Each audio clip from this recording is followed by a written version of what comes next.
It's me, JoJo from Jerz, and shocker, I have a couple of thoughts. Hey Republicans, just checking in. Hate and misogyny had a pretty tough night. Y'all okay? Just kidding. I don't give a damn. In fact, I'm celebrating. You lost. And you lost big. Better buckle up, because we are just getting started.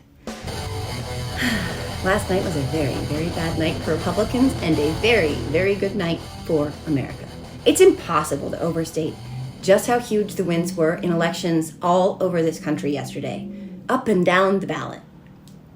Ohio, Virginia, Kentucky, New Jersey, Pennsylvania, a message was delivered to the party of Donald Trump last night. And the message was this: F off. Let's start with Ohio, Ohio, Ohio. Issue 1 prevailed, allowing Ohioans to enshrine abortion care in their state's constitution, essentially restoring Roe in a very red state. Let Ohio be yet another lesson to all of you supposedly pro-life Republicans: do not F with the rights of American women, because we will not have any of it. Andy Beshear won in Kentucky, and my New Jersey Dems kept our legislature blue. In Pennsylvania, they kicked Moms for Liberty off their school boards and kept an election denier off their Supreme Court. Moms for Liberty had a very, very bad night, and now they should go away. And if you know who Paul Martino is, then you know that he spent $600,000 in Pennsylvania to walk away a great big loser. He couldn't even get his own wife over the finish line.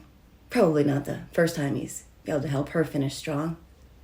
But I digress.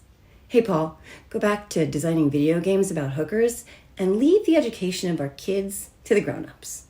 In Virginia, Glenn Youngkin thought he was going to get a trifecta, and he walked away losing both chambers of his legislature. So it looks like his extreme position on abortion was just as unpopular with independents and moderates as he feared it was when he ran and hid the truth from public view. Guess that'll take some of the wind out of Glenn's presidential ambition sails. In New York, now totally exonerated member of the Central Park Five, Yusuf Salaam, won a city council seat. You may remember that Donald Trump took out a full-page ad in a newspaper calling for his execution. Yusuf was innocent then, and he's a city councilman now. Ironically, today, of the two of them, the only one facing prison is Donald Trump. My home state of New Jersey, like I said, kept our legislature blue, and the local school board in a neighboring town completely flipped their book banning school board, which is amazing. Some gratitude to every volunteer who made calls and knocked doors. You did this. To every organizer who recruited, organized, and rallied their squads. You did this. To every founder, CEO, and regular everyday mom who said enough with sitting on the sidelines. You did this. To every Gen Z genius who knew just how to get folks to care. You did this. To every single person who has spent their days in pursuit of protecting this democracy and enshrining our rights into law once again. You did this.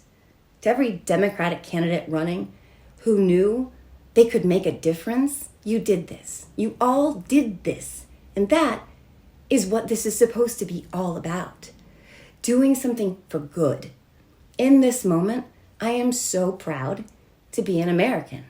I love this country, and I truly believe that she deserves our very best. Last night, she got just that. Democracy is pretty dang popular, as it turns out. Sorry, Republicans. I know that's hard for you to hear. 18 districts that voted Trump in 2020 voted yes for issue 1 in Ohio. The same trend was true in Pennsylvania when it came to keeping an election denier off their Supreme Court. And Virginians rejected extremism and kept their state the last safe haven for abortion care in the South. Suburban women showed up. Gen Z showed up. And men and women all over this country stood up and said that their rights to participate in our elections are not up for grabs. That we, the people, have the power. Republicans have been running on what they're going to take away from Americans. And it is a losing message.